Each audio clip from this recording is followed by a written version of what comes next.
Okay. I'm going to give it like one more second till 4:05, and then we will get started and give David the floor.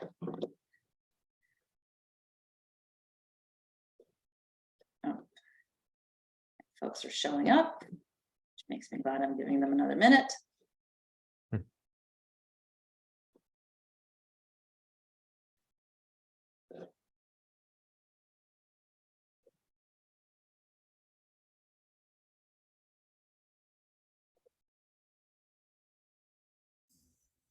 All right, why don't we get started since it's officially 4:05? So my name is Julia Minson. This is the Harvard Kennedy School Conflict Management and Depolarization Seminar, co-sponsored by the Center for Public Leadership and the Management, Leadership, and Decision Science teaching area of the school. And we have the great privilege of being able to convene researchers across fields who are interested in conflict and political polarization. Today, we are going perhaps geographically further than we ever have. David Hagman is joining us from the Hong Kong University of Science and Technology, where it is 4 o'clock in the morning.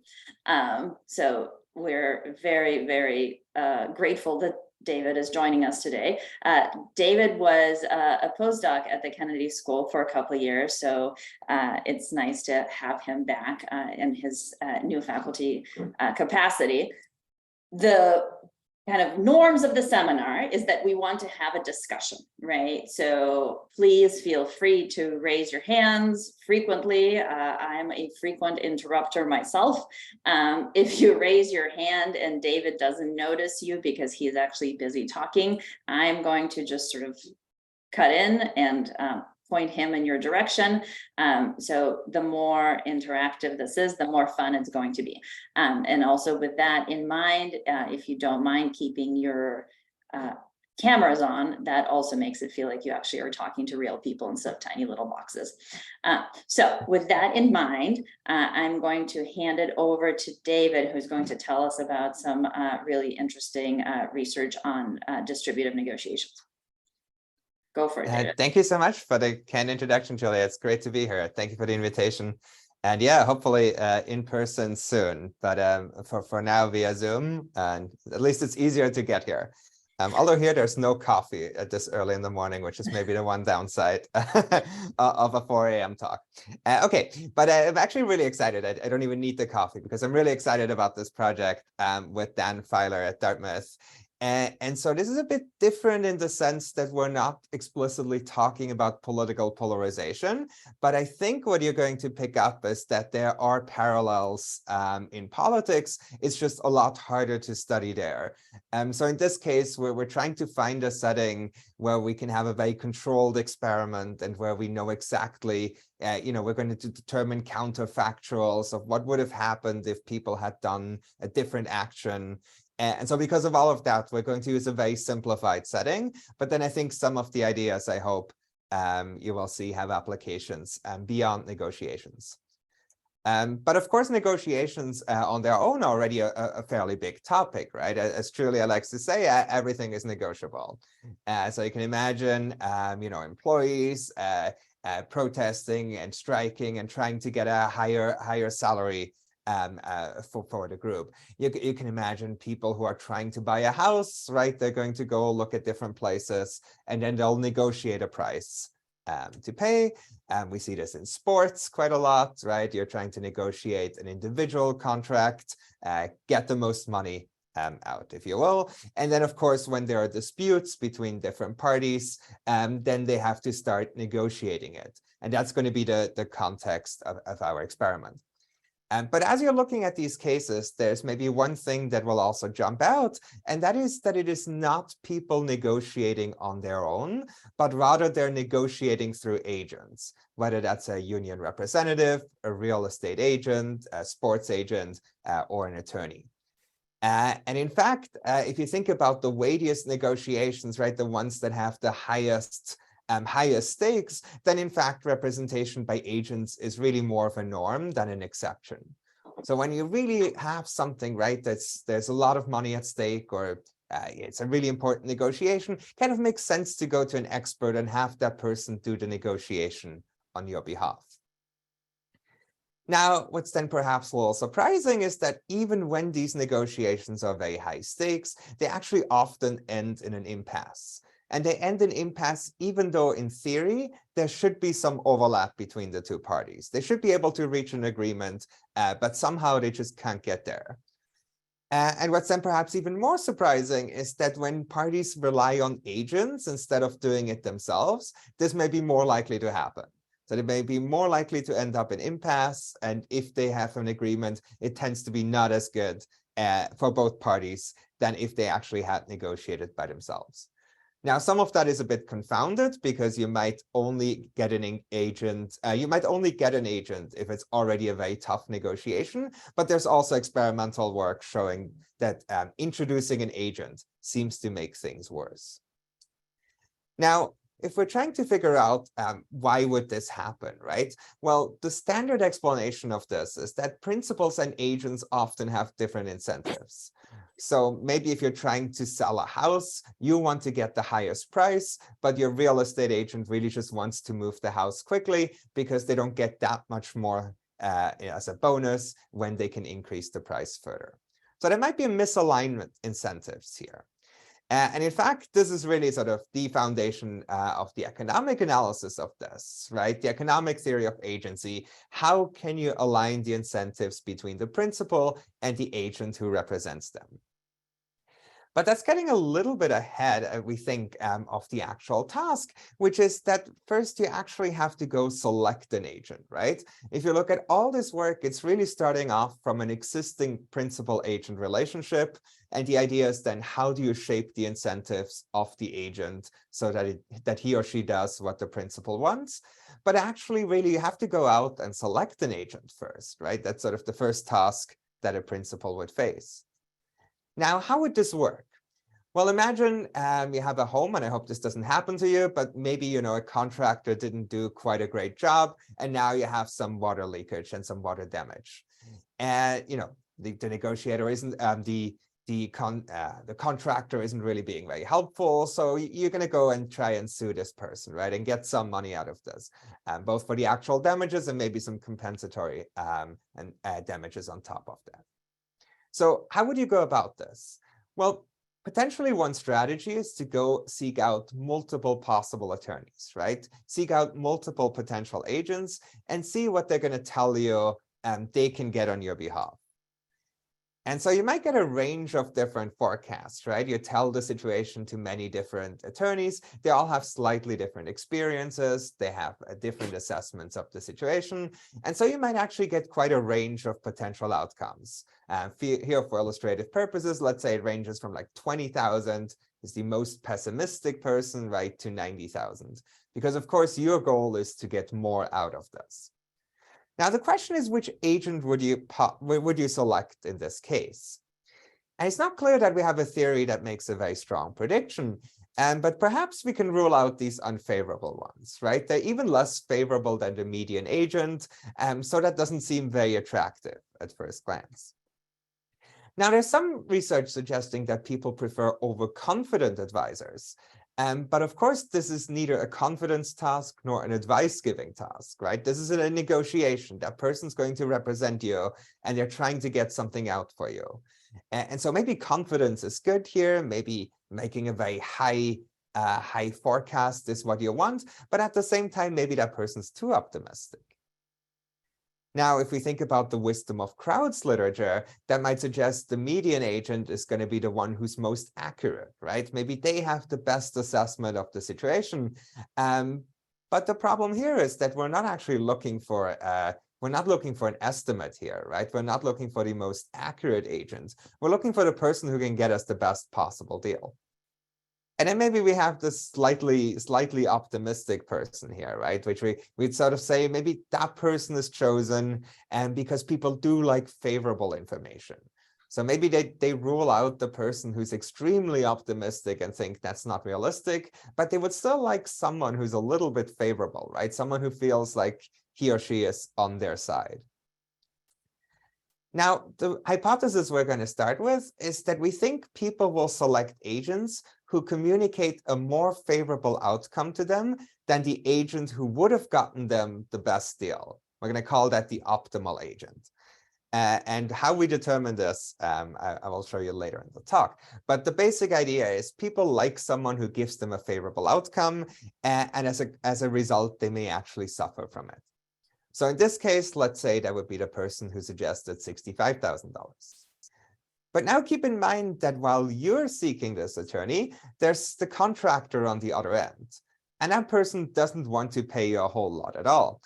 And he is also going to go contact a few potential attorneys, and he's going to do exactly the same process, but in the opposite direction, right? For him, a lower forecast is actually more favorable. David. So that gives, yes. Can I interrupt you? Sorry. Of course.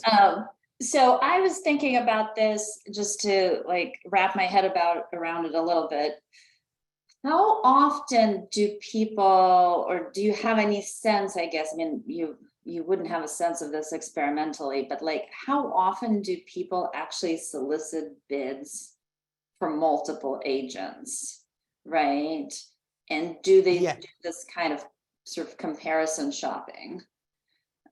Yes, so we were looking at different, at least different advice websites, right? If you're trying to find out how to find a lawyer or how to find a real estate agent.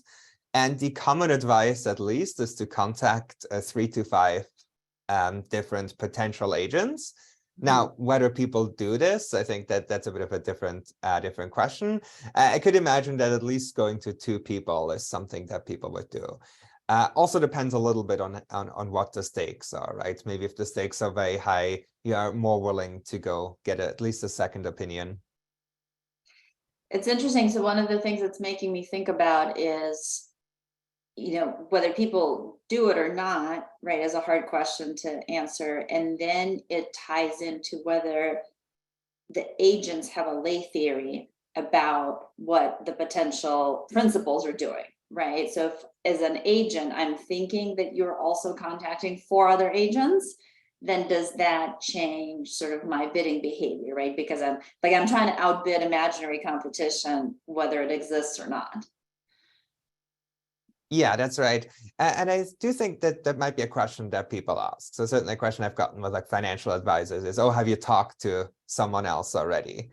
So I think they do ask questions to try and get at that at least. Now, whether they're using that to strategically shade the bid that they're offering, I don't know. But certainly that's a possibility, right? If you think the principal wants someone who is more favorable, then you might actually shade a little bit what you tell them you can get.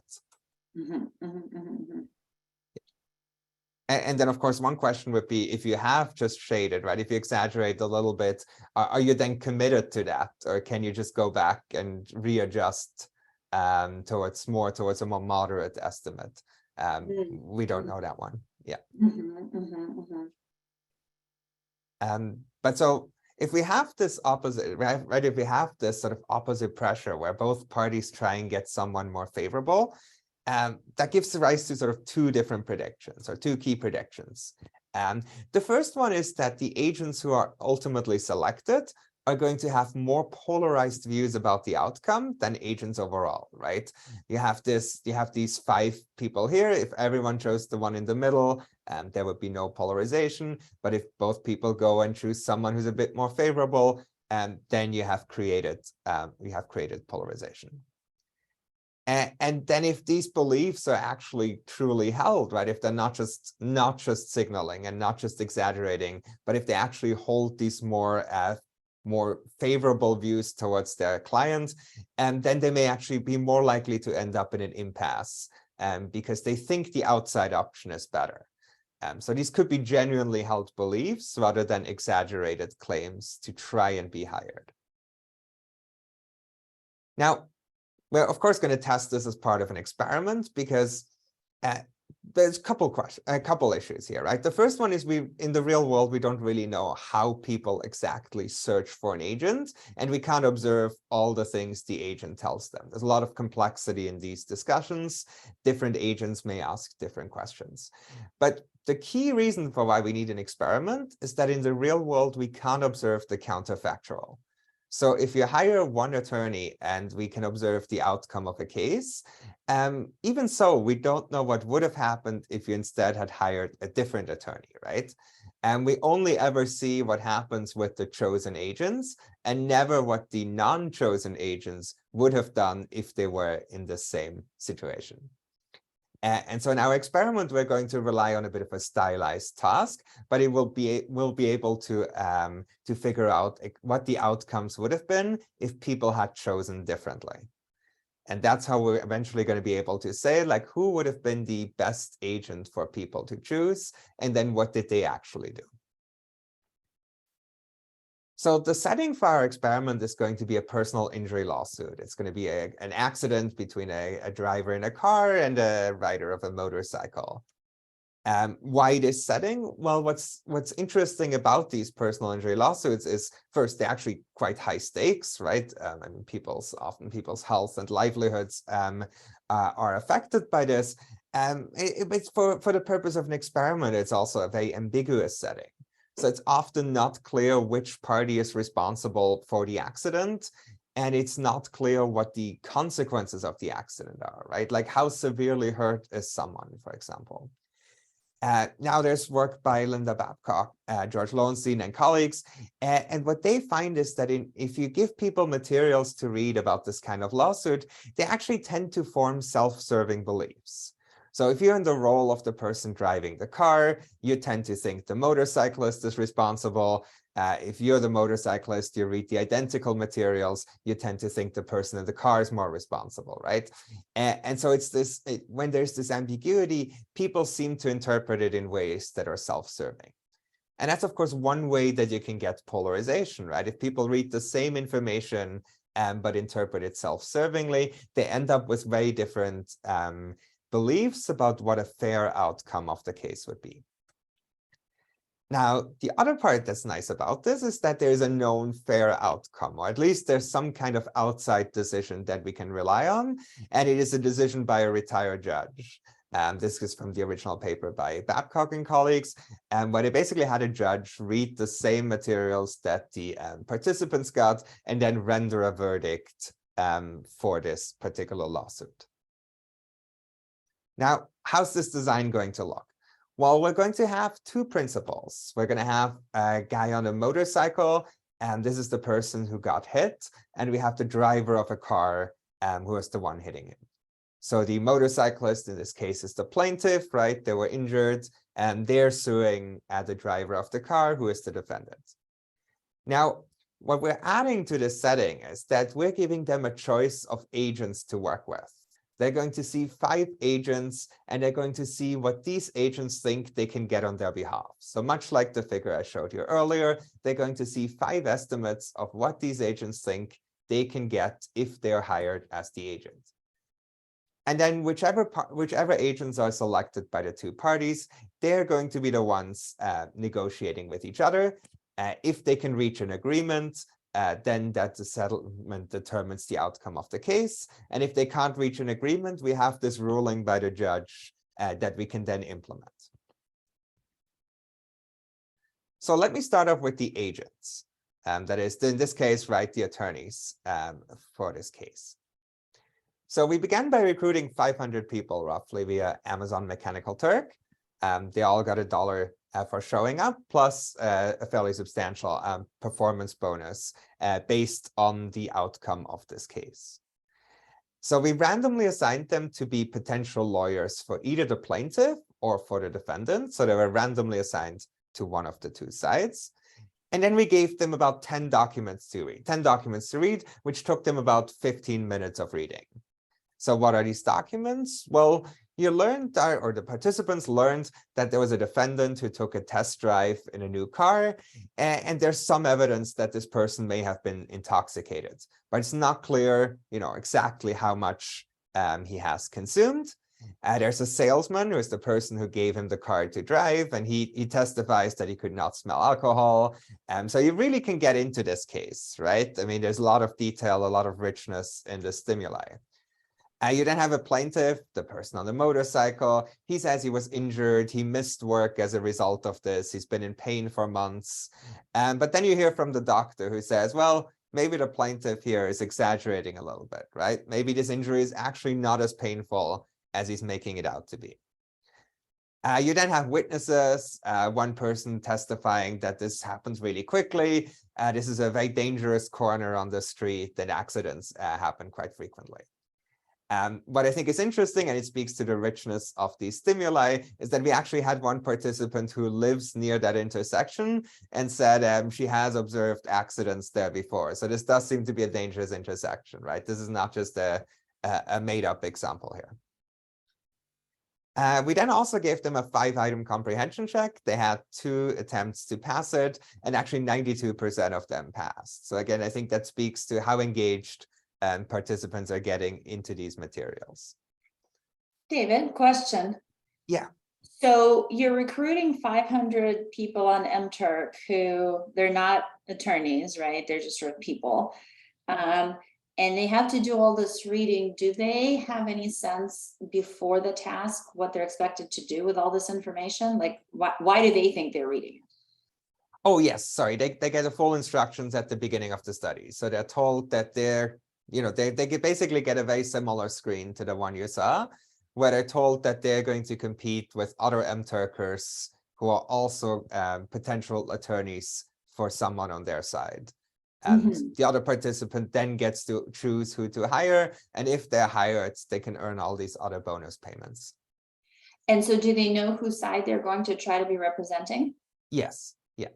Okay. So at the very beginning, we'll say you're a potential attorney for the plaintiff. Yeah.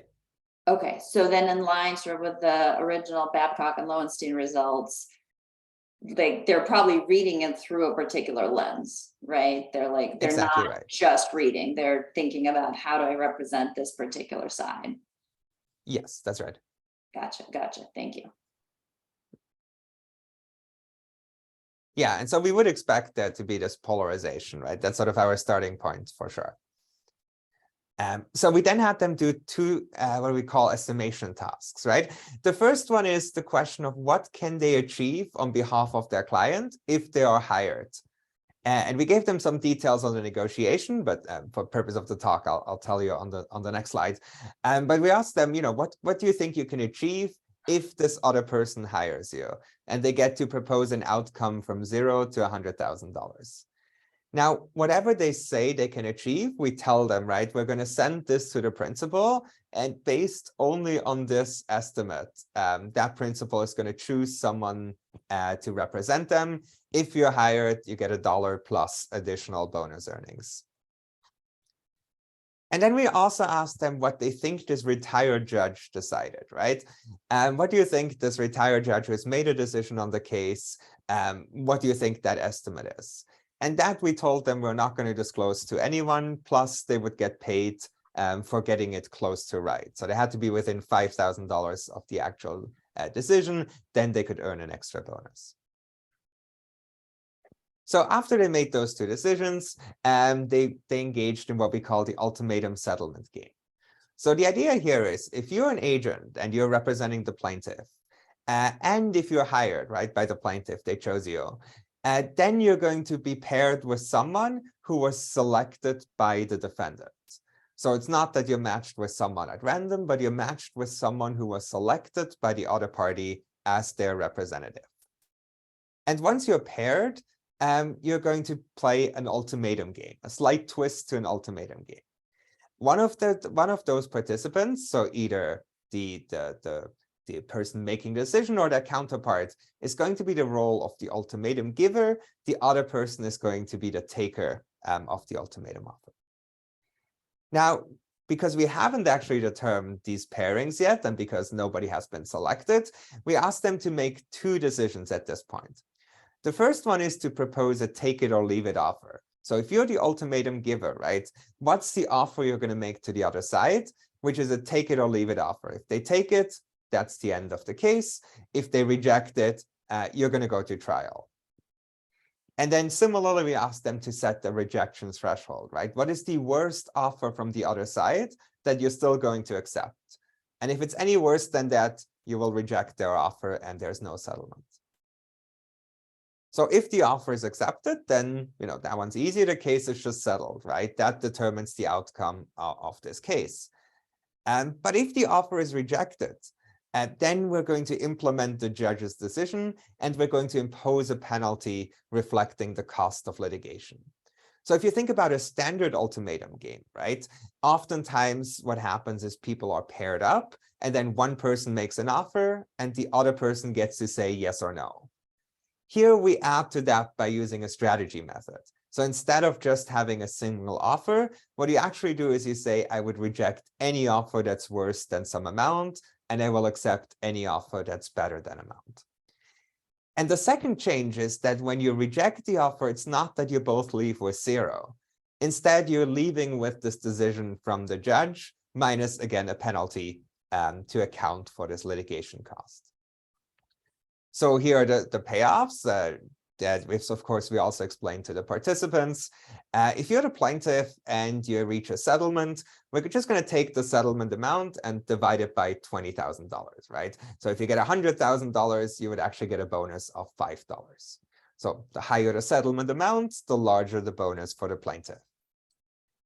If you're on the defendant's side, we're simply subtracting the settlement amount from a fixed bonus. So basically, if you're representing the defendant, right, your payment goes up as the settlement amount goes down. That seems fairly intuitive. Now, what happens if you reach an impasse, if you reject the other person's offer? Well, then we're going to take the judge's ruling instead of the settlement amount, and we're going to apply a 30% penalty. And we're going to do that for both parties.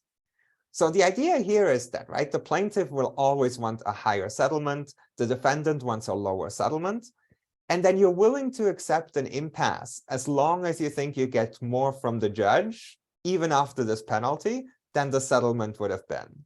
So you're basically incentivized to reject settlements that you think are very bad for you. Hey, David, Delon has her hand up. Oh, yes. I was wondering whether did you measure the estimations for judges' ruling and whether their estimations are like the way that they read it, like they're thinking that they will get more from the judge if they're in particular group or not? If there's this polarized view where plaintiffs think they will get more from the judge, yeah, I'll show you that in the results, but yes, that's what we find. Can I ask one more question? So I was thinking about the hypothetical, oh gosh, what did you call it? The strategy version of the ultimatum game, Yeah. right? Mm-hmm. Like we do this all the time now. So for example, Molly and I do this all the time in trust games where, you don't want to get back, like you have person one and then you person two, and then you don't want to get back to person one to try to get their reactions to whatever person two did. And so you ask person one in advance, sort of in theory, like whatever person two does, would you accept it or reject it, right? And I'm wondering, do we know anything about how those hypothetical judgments are different than like the actual judgment that would happen if the money was sitting in front of you, right? Like I can imagine people, especially in an ultimatum game, saying like, oh, well, I would not take anything a penny less than, a 50-50 split. But then somebody offers you 30%, you're like, yeah, it's money. Like, has anybody studied that, or do you have any thoughts on that? I think that's really interesting.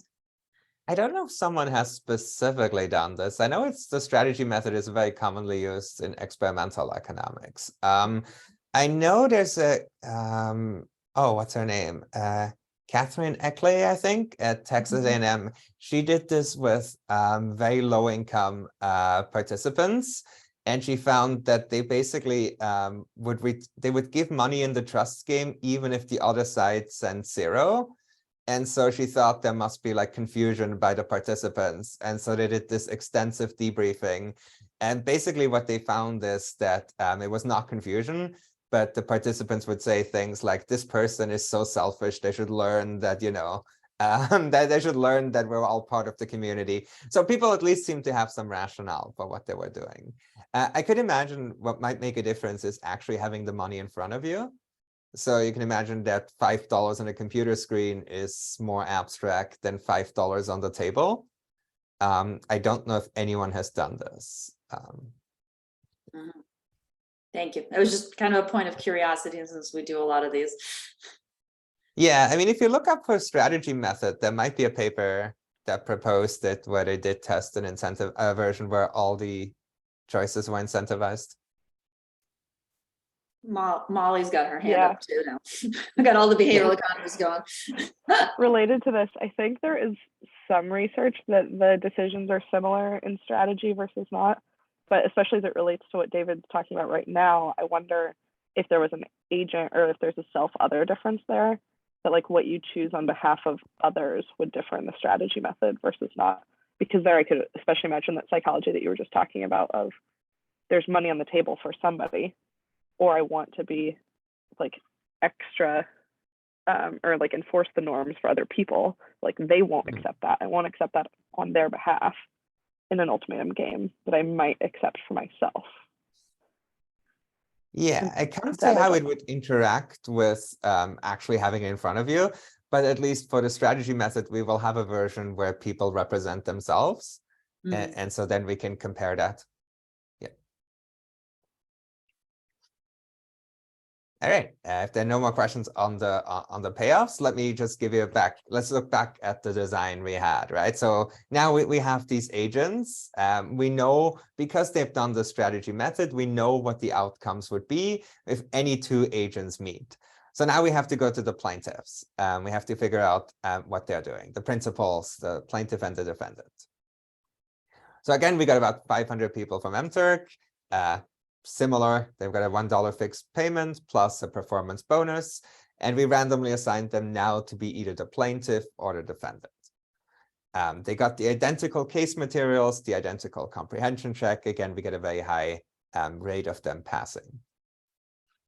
And then what we did was we basically offered them the identical bonus as the agent they will select, right? So we take care of these concerns about misaligned incentives, or other ways where the agent may want to do something different from the principal. Here, they're going to get exactly the same payoff. Now, how does their selection task look? Well, we give them 5 agents that we introduce as agent A through E, just by a letter. And we want to make sure that they have a representative view of all the agents that are available to them. So what we do is we take the agents and split them into 5 quintiles based on the outcome that they said they can achieve for the principal, right? Remember, one of the decisions they made was they told the principal what they can get if they are hired. And so we simply split them into 5 ranges, right? So if you're the plaintiff, you have the most pessimistic or the lowest 20% of the estimates are all about $20,000 and less. That captures about 20% of the agents in that space versus the 20% most optimistic agents all projected $75,000 and up. And so we sample from each of those ranges, right? It's the same number of agents. We sample 1 at random. And then we do the same thing for the defendants, but of course their quintiles look a bit different. And maybe you can already see a potential issue there, right? So 60% of the agents for the defendants project an outcome of $20,000 or less. Now, to be clear, this is not the decision they think the judge will make, right? This is the decision, this is what they tell their potential clients trying to get hired. Now, how are we going to look at these outcomes, right? Now, one thing we're interested in is what's the outcome of this negotiation. Now, for the purpose of the experiment, we're going to do it exactly as I've described to you for the implementation, right? We're going to pair 2 of these selected agents. We're going to determine the outcome of their negotiation, and then we pay everyone accordingly. But for our analysis, we can actually do a little bit better. So instead of just matching them to one random agent, we can match them to all other selected agents and simply calculate the average earnings, right? So what's your expected earnings given the choice that you have made? And then we can look at this welfare effect of agent selection. So as I mentioned earlier, in the real world, we don't have a counterfactual. We never know how well would you have done if you had hired a different agent. But here we can tell exactly. Because they have made these decisions in the strategy method, we can say, you know, if the red agent for the plaintiff and the green agent for the defendant meet, here's the average earnings that they would get. And so what we're going to look at initially is we're going to look at the selected agents versus all the agents. So how would you do if you simply selected at random, for example, right? Versus the kind of agent that you wanted to get. And then we want to look at what we call optimal behavior, although it's really optimal behavior with the benefit of hindsight, right? Which agent should people have selected in order to get the best outcome on average? So maybe the first thing to look at here is, are these signals that the agents send, right? The outcomes that they project that they can achieve, are they actually informative of what they truly believe? Do they just yell out random numbers, right? Or do they really just try and be excessively optimistic? So on the y-axis, I'm going to show you the outcome that they propose to the client. On the x-axis is their private estimate of the judge's ruling. And you can see this is actually, you know, I mean, obviously there's some shading, there's a little bit of exaggeration, but at least it goes in the right direction, right? The signal that they send is actually informative of what they think they can get, or what they think the judge will decide. Okay, now the question, right? What is the negotiation performances of these selected agents? So on the y-axis, I'm going to show you the average earnings. X-axis, we're going to compare all the agents, which is equivalent to just selecting someone at random, versus the selected agents. Are people actually capable of finding the agent who will give them the good outcome? And so if we look for defendants, we see that is not the case. They actually end up worse off when they get to choose. And what does it look for the plaintiffs? Well, in our case here, it is symmetric. So both parties actually are worse off when they get to select agents than if they were just randomly assigned an agent. Now, the difference between defendants and plaintiffs, there's no need, you shouldn't read anything into that. That's the setup of the payments that we have selected. It's really the all agents versus selected agents. That is the comparison. So David, let me just clarify. So what we're talking about here is that the selected agents perform worse, quote unquote, because it results in more frequent impasse. Or am I getting it? That's right. That's right. Because both parties are doing worse, it has to be that it's an increase in impasse. And you could imagine that, for example, defendants do worse when they select agents, but plaintiffs do better, which would simply suggest that they're shifting who's getting the gains from the negotiation. But since both parties are doing worse, it's exactly right. It's driven by a higher impasse rate. Yeah. And then what we can, of course, look at is what's driving this higher impasse rate, right? So we have this private estimate of the judge's ruling, and we can compare what the defendants and the plaintiff's agents say, starting with all the agents. And as we talked about earlier, right, this is the polarization. This is the difference in beliefs between those who represented the plaintiff and those who represented the defendant. That's previously been shown, right? This is just now they're playing the role of an agent instead of doing it on their own behalf. But we do see this polarization that replicates nicely. But that's for all agents. Now, of course, the question is what happens with the selected agents? And here we see that polarization increases substantially. So the defendants, on average, the selected agents think the outcome is going to be lower. For the plaintiffs, they think it's going to be higher. And this is, significant interaction. So then a question you might have is like, are people wrong to choose, right? So in our experiment, we haven't given them a chance not to choose. They just had to pick someone. But it seems that people would be doing better if they could just pick randomly. So should they actually choose not to choose, right? Should they just pick someone at random? Well, keep in mind that this is a strategic setting. So the outcome you achieve depends also on the actions of the other party. And so what we can do here is we can simulate the outcomes of what if only one party engaged in selection. So what if I pick my lawyer, but then Julia selects randomly, right? Is she still better off than if she also selected hers? And so what we can think of here is like a 2-by-2 game, right? We have a plaintiff strategy, we have a defendant strategy, and they either get to engage in selection or no selection. And the payoffs you see here are the ones the same from the previous bars, right? This is either both parties select or neither party engages in selection. And then we can just simulate and fill in the other diagonal. And then if you look at the payoffs, what you see is this is a prisoner's dilemma. So both parties would be better off if they could coordinate on no selection. But if the other party doesn't select, then you can take advantage of them by selecting, even if you choose this more aggressive agent, or even if you choose someone who's more favorable to your view in this case. Okay. So hold on, I'm confused. Yeah. I'm confused. Oh, I don't yes. know if anybody else is confused, but I'm happy to admit that I'm confused. Okay. So I understand the benefit to yourself of not selecting, because you're not going to select a more extreme person, right? But then if your counterpart, so you choose not to select, and then your counterpart chooses to select, that's the cooperate, defect sort of cell in a prisoner's dilemma. Yeah.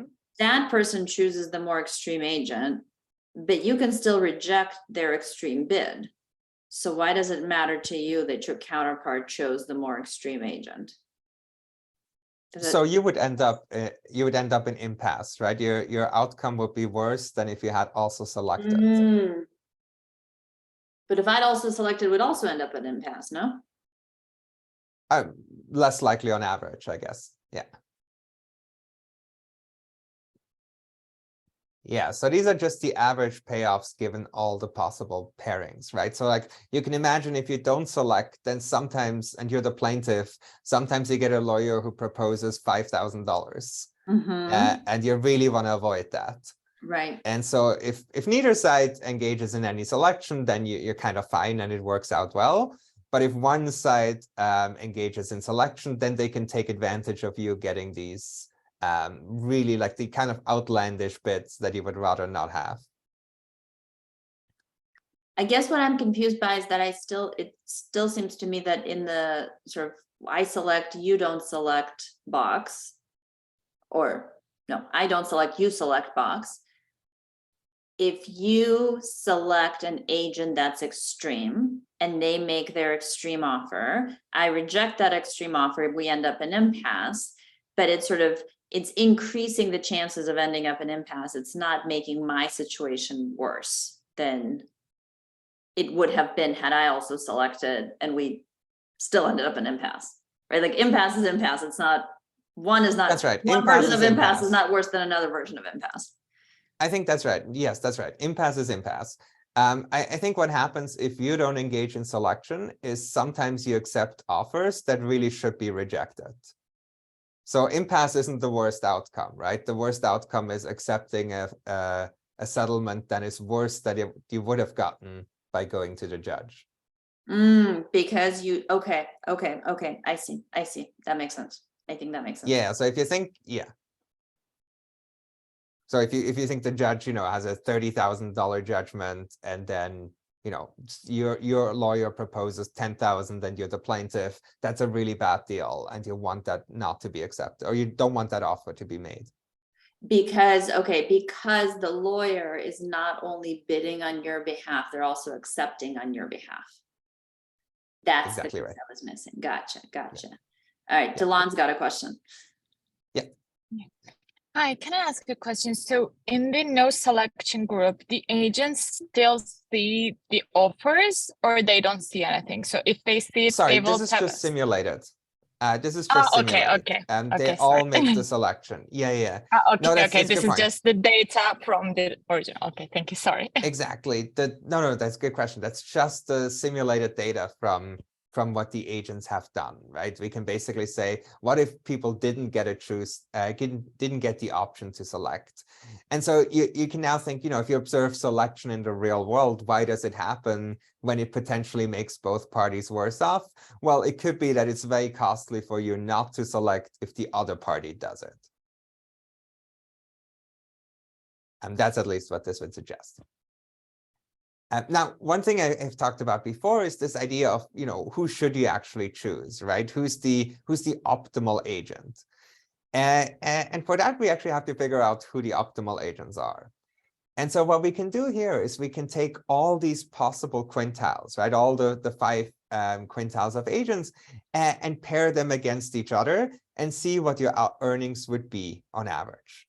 So you have the 5 agents for the plaintiff, right? The 5 different quintiles ranging from the lowest to the highest, and then same for the defendant, but of course there the lowest is the best possible.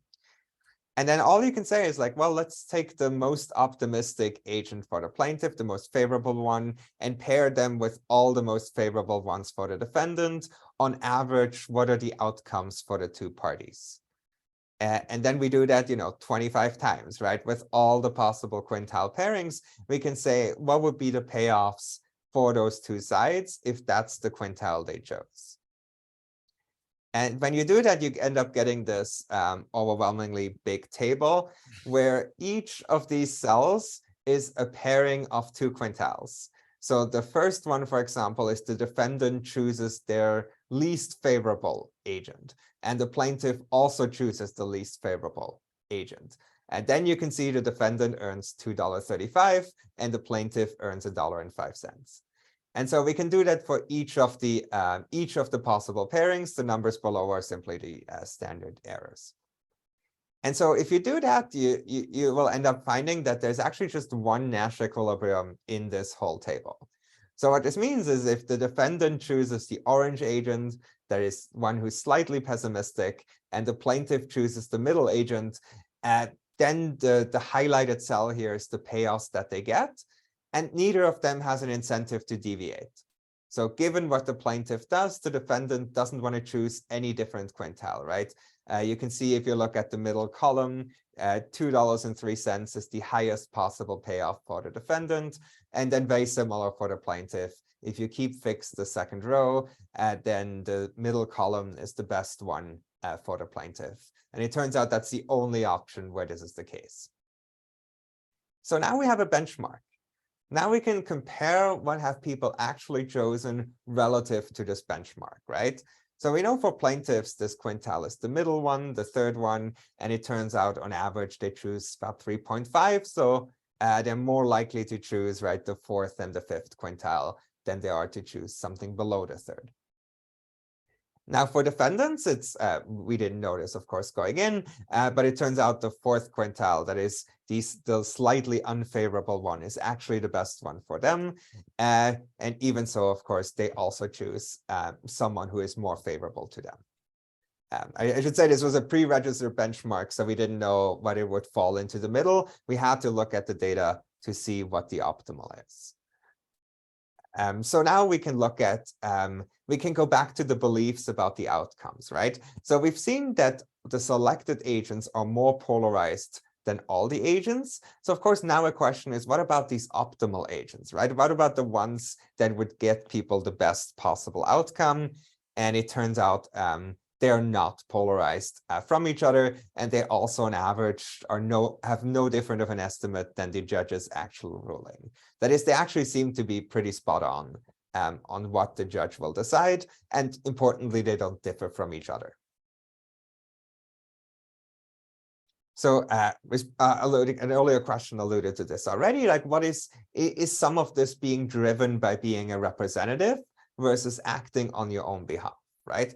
So what we've shown so far is that the selected agents have more polarized beliefs, and they get worse outcomes than all the agents, right? That's simply comparing the difference between the first 2 bars here with the difference between the second 2 bars. Well, what if principals negotiated directly with each other, right? Is it simply that, would they look like the selected agents, or would they look like all the agents overall? That is, the question you can ask is, do the principals themselves already have more extreme beliefs? Maybe they're more invested in the task, or like it feels more real to them, right? Because they're affected. So maybe they have more extreme beliefs, and then they simply select agents who match their more extreme beliefs. Or alternatively, is it that when you observe these agents and what they think they can get for you, is that actually what's polarizing the principles? So to do that, we effectively replicate our first study, but with an additional manipulation. So two more conditions that we have in there, which is in the first stage where we previously just had the agents, we're now also going to have participants who simply make all the decisions on their own behalf, right? They get exactly the same instructions, they play the same ultimatum settlement game, but they don't hear anything about agents. It's simply, you're the plaintiff, you're the defendant, you're going to be matched with another plaintiff or another defendant. What are you going to do, right? We get 1,500 new people, and this time we went to prolific academic just as a small robustness check. Okay, I'm just going to show you the outcomes here. Let's start with the defendants on the left. So the blue bar, the selected agents, and the red bar, the all agents, that replicates what we had before, that the selected agents do worse than all the agents. But now if you look at the self condition, right, these are people negotiating on their own behalf, they also do a lot better than the selected agents. You can look on the right side for the plaintiff, and you see the same thing there. The difference between selected and all agents replicates, and then self agents again do better than selected agents. In fact, they do slightly better than all agents, versus for defendants, they do slightly worse. But importantly, right, the difference between self and selected suggests that it's not people passing on extreme decisions and picking agents who make these extreme decisions for them, but that whoever they choose actually acts more aggressively in this negotiation than they themselves would do. We can also look at this at beliefs, and I know there's a lot of different colors here, but if you look in the first bar, this is the people negotiating on their own behalf, right? You again see there's some polarization between the plaintiffs, the little dots on the left, and the defendants, the triangles just to the right. So they're still somewhat polarized, but then clearly the selected agents are way more polarized, right? That's a significant interaction. So they actually choose agents who are more polarized than they themselves would have been. And then if we compare self versus all agents, they basically look the same, right? So there doesn't seem to be any effect of simply being an agent for someone versus doing this task on your own behalf. Rather, it's the selection of someone that seems to be causing this difference. We then also ask the principals after they have observed the agents, right? What do you think the judge did? And so we see a directional, although not significant, difference there, where the principals are slightly more polarized than the people negotiating on their own behalf. So potentially, it's 0.08 or so, but potentially seeing these different forecasts might itself already contribute to some of this polarization. Not just about who they choose, but also then about what they think the fair outcome is. And then for the optimal agents, we again see that they're not polarized, right? They share a belief, but note here that they actually both overestimate the judge's ruling. So potentially what's important here is not necessarily that their belief is accurate, but that they share the same belief, right? And so then the outside option is not realized because they end up reaching an agreement. And so it's less relevant exactly what the judge is doing. Hey, David. Yes. This is so super complicated, and I want to make it even more complicated. So I'm thinking about real estate agents, right? Like that's the agent flavor that I'm most familiar with. And I definitely sort of can relate to this scenario you're painting, right? Where you interview a bunch of realtors and then you think your house is wonderful. And so you pick the one that thinks also your house is wonderful. And you kind of fall into this trap, right? But then there's this lengthy ongoing interaction where before the realtor actually lists your house, which you can think of as sort of the bid they make, you have all these conversations and you kind of, like it's not clear if you bring them down to earth a little bit or if they actually make the principal more optimistic, right? And then when you get to actually entertaining bids from buyers, you have, again, that interaction where, the principal and the agent are influencing each other, right? Yeah. And I'm curious, you have principals here that are more sort of objective in their assessments, right, than the agents. I'm wondering if in the course of the interaction, the agents sort of pull the principals into polarization, or if the principals bring them back to center. And if there's any way like on earth to actually answer that question, it seems like another set of very complicated experiments, but I wonder if you've thought about that. We really would like to do that, right? Because you have this ongoing interactions. The problem is that at least in this context, you really can only do it once, because once you know what the judge has decided, that's it for this experiment, right? Versus with houses, you can entertain multiple bids, and even if you reject one, you can still entertain a different one. So I think a more complex negotiation would be nice for that. The problem then becomes that the counterfactual gets harder to figure out. Because you kind of need this very stylized strategy method to figure out what would have happened if you hire someone else. But sort of how these two parties trade in their beliefs, right? Maybe they end up splitting the difference, where the principal is a little bit persuaded and then the selected agent also comes down a little bit. And some of this may depend on the experience of the two parties. Well, right, and then the incentives change over time, because in the beginning, the agent is incentivized to be extreme because they want to get hired. And in the end, the agent is incentivized to be more moderate because they want to make the deal, right? Yeah. And so then there's also all this weird friction because you promised your client one thing and now you need to walk it back and make them become less optimistic. That's right, yeah. And I mean, I haven't talked about it here, but we don't actually find evidence that the agents in our study are shading what they tell the other party. So it looks like they're really reporting what they think they can get. Or I should say, what the agents tell the potential principals is the same thing that people negotiating on their own behalf tell us that they think they will get from the negotiation. Interesting. Hannah, did you have a question? Yeah, I just wanted, if you don't mind, my just help me. Could you remind me, and forgive me, I had an intrusion, but so if I missed this, but could you remind me again the incentive compatibility for the agents? Yeah, so they're completely aligned. The principals and the agents get exactly the same payout. Okay, perfectly the same. Okay. Yeah. So, and that's different from the real world, right? So that's a wrinkle. A wrinkle relative to the real world, right? So the reason we did it is to remove the issue of misaligned incentives.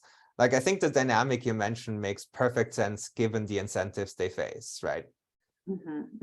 Could I just spin out a real world? So so let's say that in the real world, you're more likely to get clients if you're optimistic. And optimistic margins don't pay off that often, but when they do, they pay off really well. And so, you know what I mean? Like, could there be an incentive in the real world to, in essence, like the more clients you pull in, the greater odds you have of getting any sort of payoff. I mean, that's the big difference between the agents and the clients, right? Is that in order to get any payoff, they have to get a client, right? Exactly right. Yeah. And you can imagine that even if you end up with an impasse, right? Like, the client doesn't know if they could have done better with a different agent. So you can absolutely tell a story. But I think the question you have actually gets gets very closely to this third and last study that we did, which is actually looking at how this pool of potential agents evolves, right? And it's exactly this competitive pressure that you've talked about, where the only way you're going to stay in business, basically, right, is if you can get clients. And so if you have some people who make very realistic projections and they never get hired, then they actually disappear from the market. And so the question then is, if this is what's happening, can principals account for this selection? Do they effectively become less aggressive over time because they know this pool is shifting? And basically our expectation is that they don't adjust for this at all, and so actually end up selecting increasingly more aggressive agents over time. So how do we do this? If you thought the previous ones are complicated, this is potentially even more so. So we got 1,000 people purely in the role of principals, right? And each day we recruited, we did this across 5 days, so it's a study done over 5 days, and each day we targeted 100 plaintiffs and 100 defendants. And they're playing the role of principals. And what they're going to do is they're going to make this choice, selecting one of 5 agents, as we've done before, one from each of the quintiles, and we've taken them from the previous study too, right? So we have this existing pool of agents. You get plaintiffs, you get defendants. They select one of their agents as a representative, and then they get paid same as we have done in the previous studies, right? They're going to choose one of these 5 agents as their representative. They estimate what the judge's decision was, and then they get paid. Same incentives as before. We have one additional modification here. I'm not going to talk much about this, but it's basically we also introduced some information asymmetry between the principals and agents. Namely, the principals actually get less information in this study. They only read the testimonies, but not the witness statements. And they learned that agents had access to other information.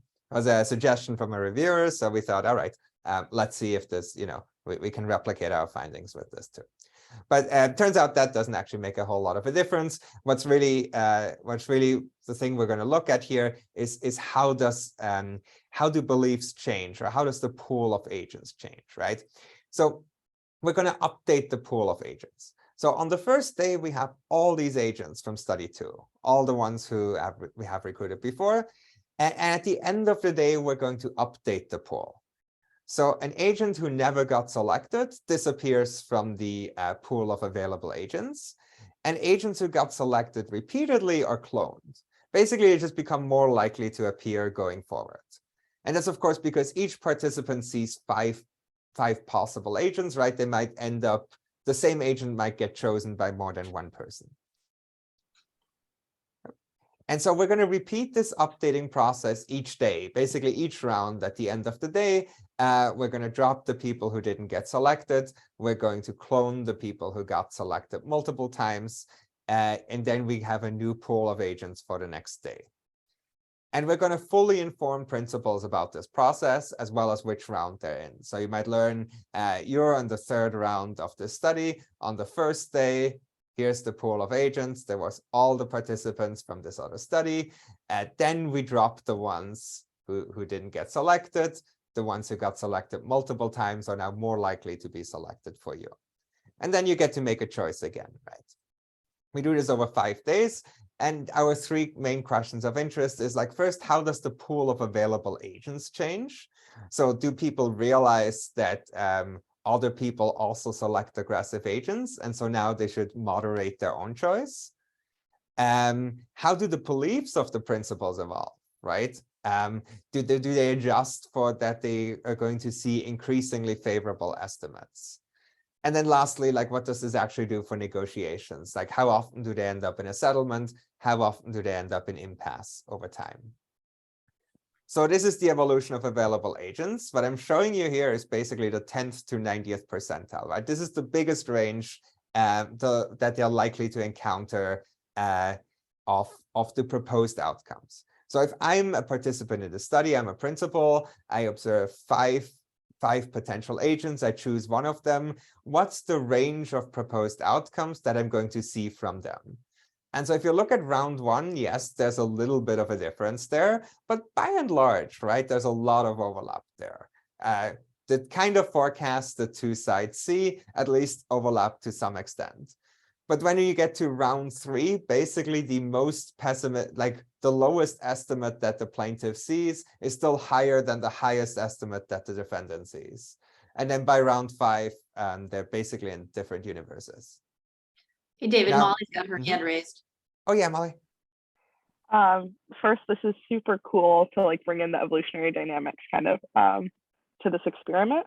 And I wanted to clarify, the agents are like reproducing based on whether or not they're selected and nothing to do with their actual success. That's right? Correct. Yes, it's just selection. Yeah. So with their success, would you imagine a different story? Like if Yes. the principles, were like able to repeatedly select rather than like having new principles each time? Yes, I would expect that to be different, right? Because the ones who do better are the more moderate ones. But the potential issue is that the principals basically don't observe them because they never choose them or very rarely choose them. Right. I think that could be really interesting to consider in different contexts where like you might use an agent multiple times, like with a law firm, maybe versus, I don't know much about the space, versus like the house that Julie was talking about earlier, like maybe you don't sell houses very often. So there's like less repeated experience with the same agents. Mm-hmm. Yeah, I think we were motivated by sort of many of these high stakes encounters that like selling a house, you don't do that often, right? Hopefully you're not that often involved in a personal injury lawsuit. But yeah, I think if you can have multiple chances to interact with someone, you might learn that this person's not very good.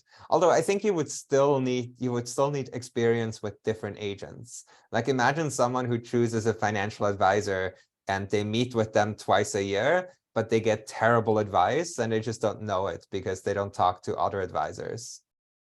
So there might have to be some combination. You might have to observe the counterfactual, and you might, you might have to factor that in somehow.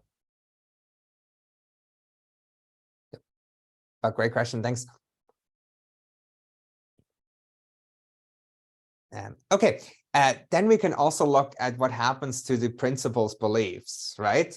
And what do they think the judge is going to do? And we have the defendants in blue at the bottom. They're actually pretty flat, right? They seem to be just at over $30,000, which could be some of the details of the case, right? There's sort of lost income, there's medical costs, and so people might be anchored around the $30,000. But then when you think about the plaintiffs, you can see that they're increasingly optimistic about how much they're going to get out of this lawsuit. So the actual judgment was just over $30,000. By round 5, on average, they think they will get twice as much.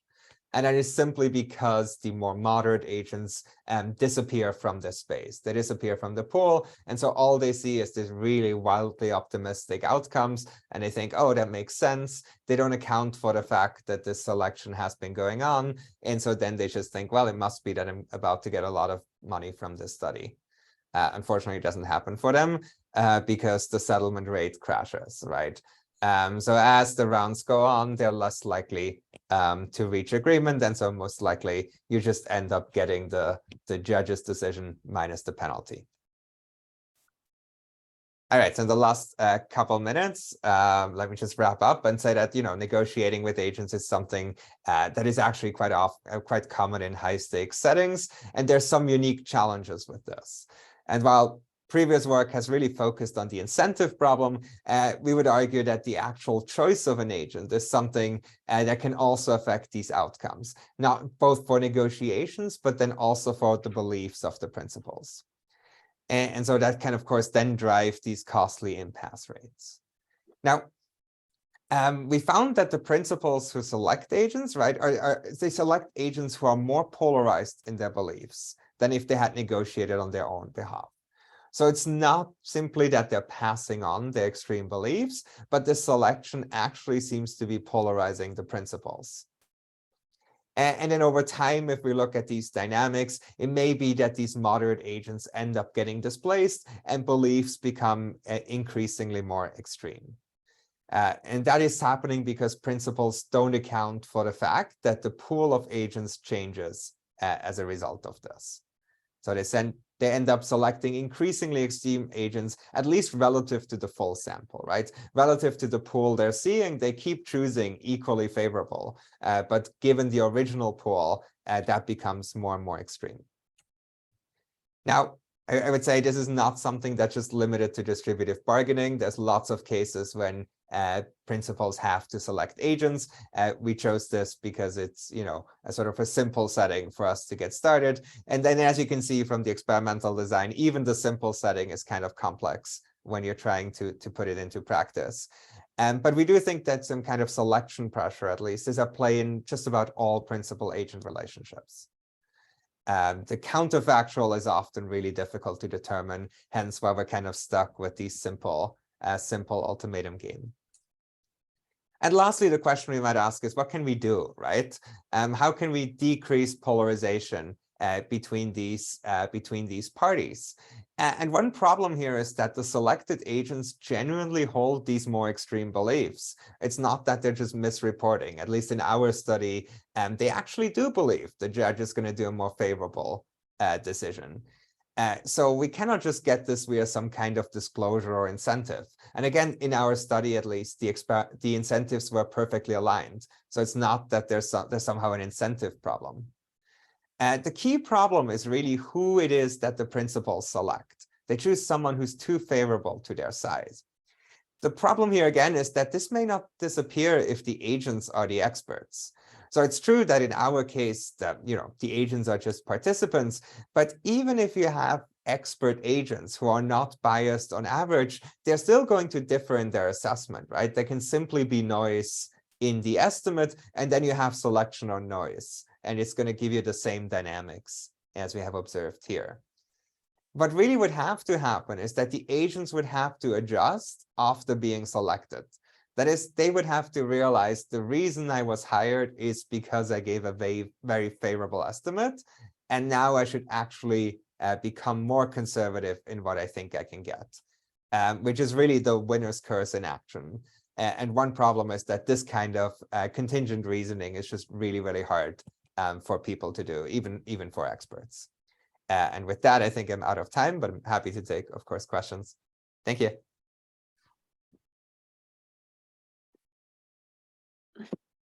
Thanks, David. That was so interesting. And I think there are, like you mentioned in the beginning, a lot of really interesting implications for political behavior. Hannah mentioned that in her chat comment. So certainly gives us a lot to think about, and yet another set of problems to solve. All right, guys, we are right on time. Perfect ending at 5:15.